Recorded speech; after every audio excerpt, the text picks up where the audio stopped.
Assalamualaikum warahmatullahi wabarakatuh. Izin Bu, perkenalkan nama saya Nafrenita, NIM SKP 220-264P. Saya siswa S1 non-reguler, S1 keperawatan. Di sini saya akan menjelaskan aspek mengenai fraktur, yaitu pengertian dari fraktur. Fraktur adalah terjadinya kontinuasi tulang dan ditentukan sesuai jenis dan luasnya. Fraktur terjadi jika yang dikenai stres yang berlebihan dari yang dapat diatasinya. Fraktur adalah patah atau retak pada tulang yang utuh. Biasanya, fraktur disebabkan oleh trauma di mana terdapat tekanan yang berlebihan pada tulang, baik secara langsung maupun tidak langsung. Fraktur juga dibagi menjadi dua, yaitu fraktur tertutup. Dikatakan fraktur tertutup terjadi bila tidak terdapat hubungan antara fragmen tulang dengan dunia luar, disebut dengan fraktur besi. Dan juga ada fraktur terbuka.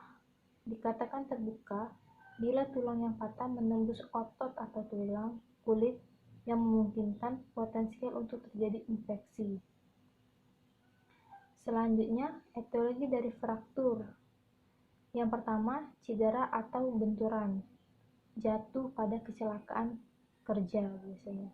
Yang kedua, fraktur patologi terjadi pada daerah-daerah tulang yang telah menjadi lemah karena tumor. Yang ketiga, fraktur karena letih.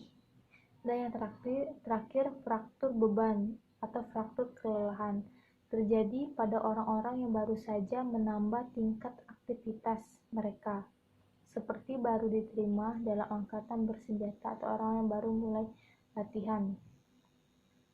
Selanjutnya, patofisiologi fraktur ini kondisi patofisiologi fraktur yang terjadi pada tulang yang menyebabkan fraktur. Penderita mengalami kerusakan mobilitas fisik, yaitu susah beraktivitas. Diskostimulasi jaringan tulang dapat mengenai 3 bagian, yaitu jaringan lunak, pembuluh darah, dan saraf serta tulang itu sendiri. Jika mengenai jaringan lunak, maka akan terjadi spasme otot menekan ujung saraf dan pembuluh darah dapat mengakibatkan nyeri, dermatitis, serta sindrom kompartemen. Nah, selanjutnya, manifestasi klinis dari fraktur adalah seperti rasa nyeri, hilangnya fungsi, mobilitas, deformitas, pemendekan ekstrema, graviti, pembengkakan lokal, dan perubahan warna. Setelah terjadinya fraktur, bagian-bagian tak dapat digunakan dan cenderung bergerak tidak alamiah, bukan seperti normalnya. Itu diakibatkan bergesernya fraktur yang menyebabkan dermatitis. Pada fraktur panjang terjadi pemendekan tulang yang sebenarnya karena kontraksi otot yang melekat di atas dan di bawah tempat fraktur. Pembengkakan juga bisa terjadi, mengalami perubahan warna lokal pada kulit sebagai trauma dan pendarahan akibat fraktur. Selanjutnya, pemeriksaan penunjang yang dapat dilakukan pada pasien fraktur yaitu anamnesa, periksa keadaan umum pasien tersebut, kaji tanda-tanda vital pasien tersebut. Selanjutnya, pemeriksaan radiologi. Pemeriksaan yang penting adalah pemeriksaan menggunakan sinar ronsen di seluruh badan untuk melihat gambar 3 dimensi dari keadaan. Selanjutnya, CT scan, pemeriksaan bidang tertentu tulang yang terkena dan dapat keadaan kedudukan tulang sulir.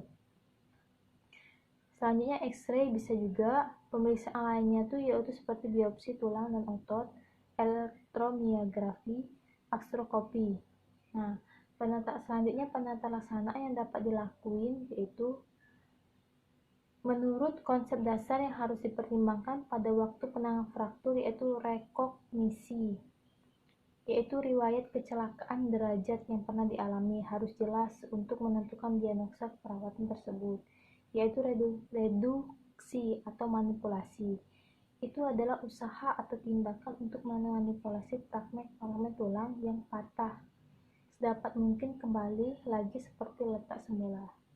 Nah, yang terakhir yaitu retensi, yaitu imobilisasi, yaitu bisa kayak mobilitas fisik. Itu upaya yang dilakukan untuk menahan fragmen tulang sehingga kembali seperti semula secara optimal. Nah, mungkin itu saja yang dapat saya sampaikan. Wassalamualaikum warahmatullahi wabarakatuh.